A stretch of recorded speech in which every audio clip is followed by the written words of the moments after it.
What is my motivation for going on the stage? That is like asking, why is there a universe?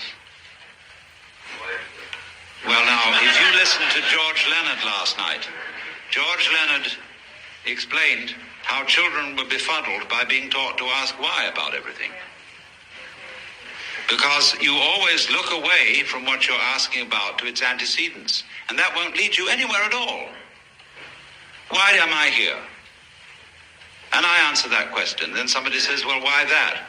And then somebody says, well, why that? Why that? Why that? And you get back and back and back, and eventually you get tired of answering. And so fathers, when their children say, why, Daddy? Why? They say, oh, shut up and eat your lollipop. So, but what happens, you see, when we trace the causation of things into the past, which is not involved, and some of you, no doubt, especially in times of crisis, have suddenly discovered this sort of witness center behind everything that just isn't involved. Most terrible things can be going on, but the witness is impassive.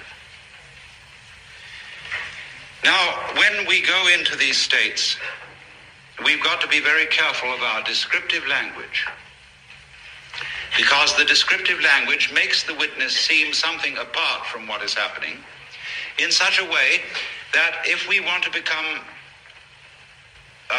really sort of skitsy and catatonic about things, we can always be withdrawn and go in and identify ourselves with a solitary and uninvolved witness who is merely a hangout for the